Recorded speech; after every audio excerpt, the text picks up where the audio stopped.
welcome to class. I'm Dr. Greg Parsons, and I'll be your professor and facilitator for the next 8 weeks of this class. Now, I don't know whether I should be saying good morning or good afternoon or good evening, but regardless of when you happen to be viewing this presentation, I'm going to be saying hello, and I'm glad to see that you were able to find the classroom.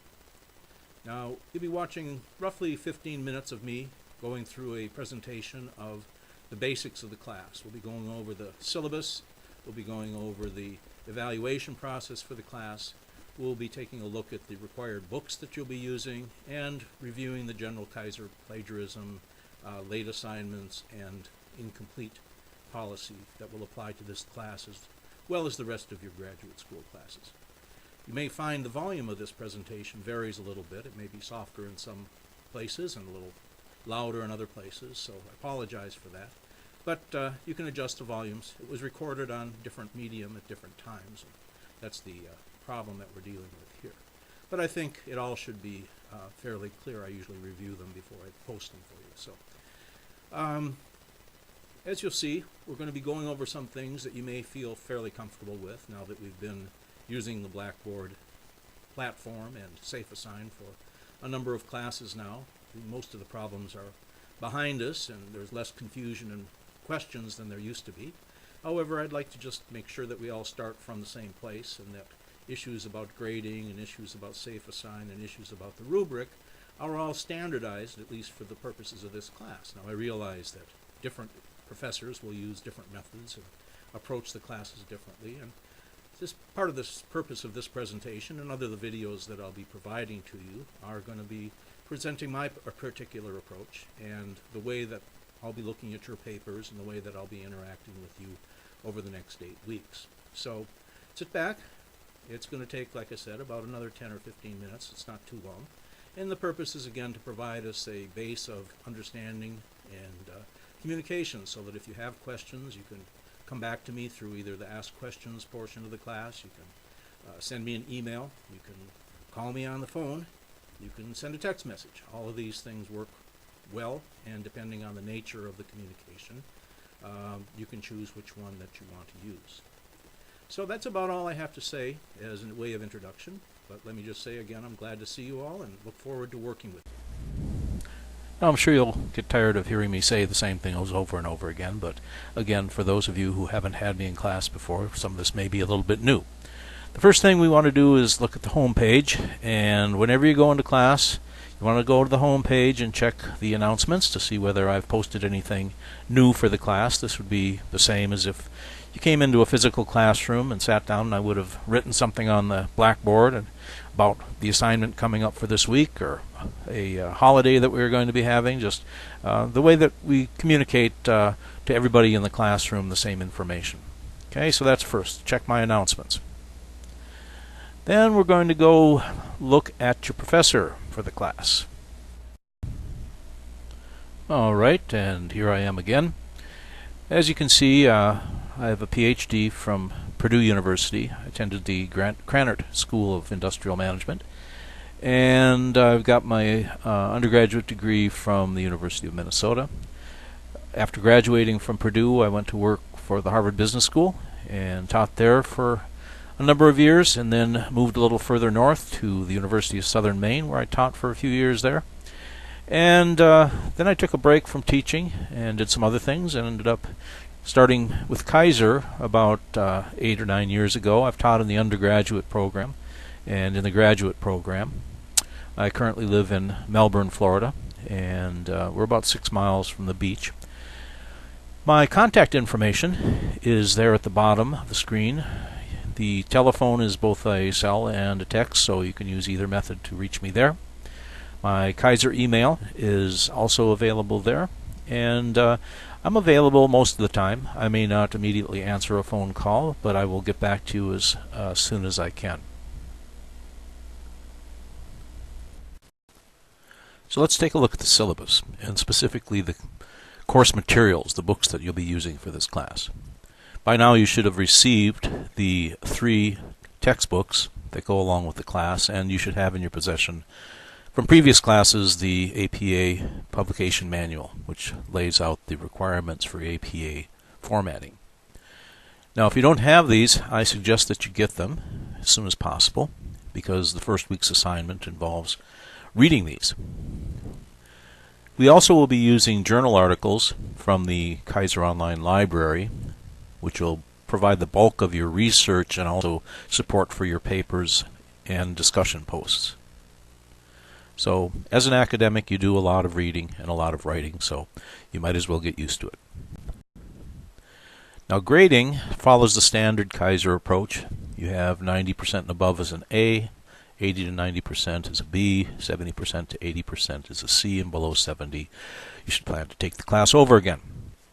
Now I'd like to just look at the assignments and the breakdown of the value or weights for each assignment that are coming up. You can see that we have papers started in week 3, week 4, week 5, week 6, week 7, and week 8. So you're going to be writing a lot of papers, not 25 or 30 page long papers, but shorter papers. And the percentages of how valuable they are indicated. The other thing I'd like to mention is you can see that your discussion posts count a total of 20% for the entire 8 weeks. However, individually, each week only counts for 2.5%, which means if you did a perfect job, you're on your initial post and all your response posts, and I gave you full credit, the most you would get for 1 week is 2.5%. And the only reason I mention this is if you're in a situation where you're trying to allocate your time between one assignment and another, you should be aware of how much one assignment is worth versus another. Enough said.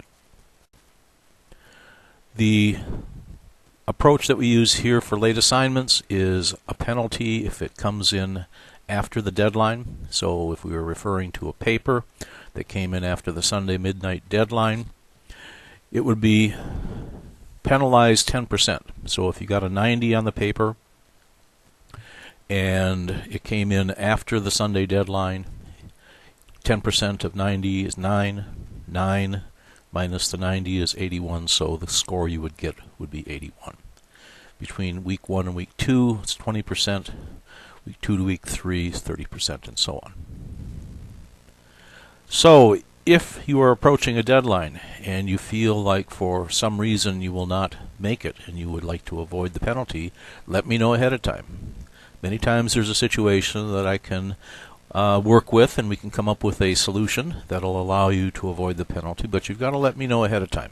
This will also apply to what we'll be talking about when we talk about incompletes, is you can't simply wait until after the fact and say, oh, I turned it in, but this was what was happening. You have to let me know ahead of time. The schedule is the standard 8-week graduate school schedule. This time we start on May 4th, and we're going to end up on June 28th. Now, this class has quite a bit of writing and reading involved in it, so you need to plan ahead, combine this calendar that we have here with the assignments so that you are aware when the big assignments are coming and you can be prepared for that. It's up to you really to pay attention to the schedule and the calendar to make sure that you apply the right amount of time management to the requirements. The next thing that we're going to talk about from the syllabus is plagiarism and the incomplete policy. Plagiarism, as you know, means that you can't turn in somebody else's work as your own. This could apply to another student's paper, but it also could apply to a reference source, so that if you pull something out of a journal article or a website or a magazine article or a textbook and you don't reference it, you don't say where it came from, that is also considered plagiarism. Now, when it comes to these classes that are fairly similar, you probably have written papers that are fairly similar to the papers that you'll be required to write in this class. It is considered plagiarism to take a paper that was written before and simply post it again as a new paper. So you can use the ideas, you can use the references, that's certainly allowed, but Safe Assign will catch you if you try to repost something that was written before, even if it's your own.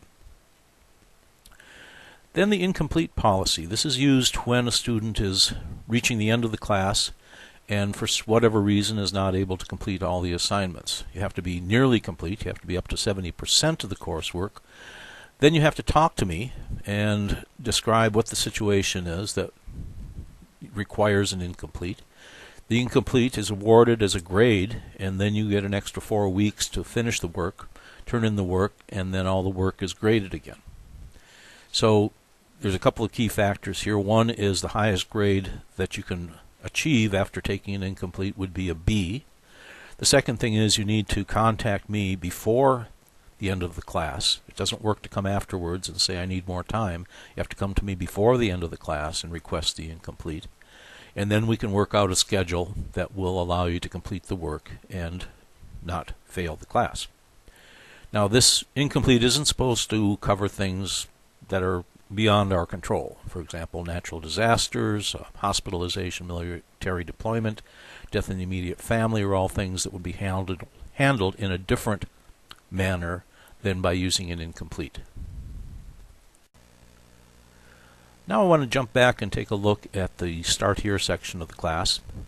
And you'll notice that I have added some videos, a safe assign video, a discussion rubric video, and these are meant to supply us with more information about this particular topic. These will all be important to your success in the class. They are not required viewing for the initial week. I will be talking about them in more detail during the weekly assignments and when they would be appropriate. But they are going to be in the class, so you can watch them when you feel like you have time and you'd like to find out what they are.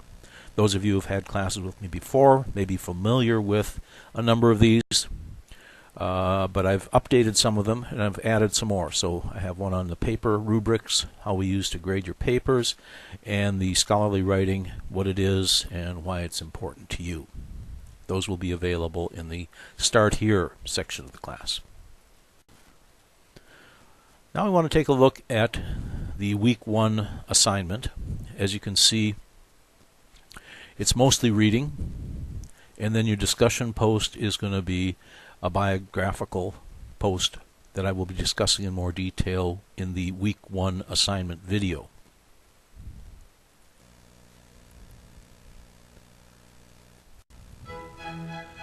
So, the keys to success. If you don't have your textbooks, order them, expedited, start working with them. If you don't have them, you're going to be behind from the very get-go.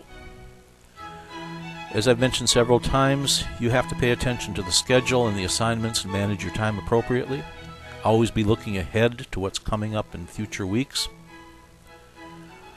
When I send something back to you, whether it's a discussion post, a rubric, or a paper comment, you'll be getting a lot of feedback from me, and I do that because I expect you to pay attention to it and use it to guide your future efforts. So your discussion posts should improve every week, your papers should get better every time, and I'll be looking specifically at those things that I found problems with in earlier papers to see that in fact you are making changes and improvements in those areas. Don't make too many assumptions.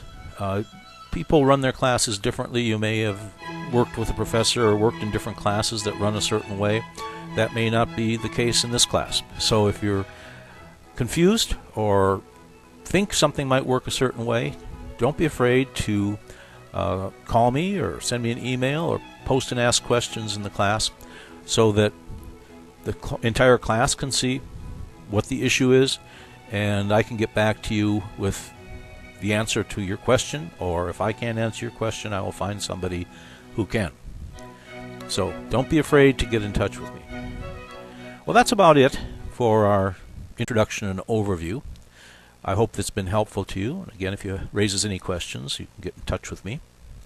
And I'd just like to say I'm looking forward to the class with you. And until next time, goodbye and good luck.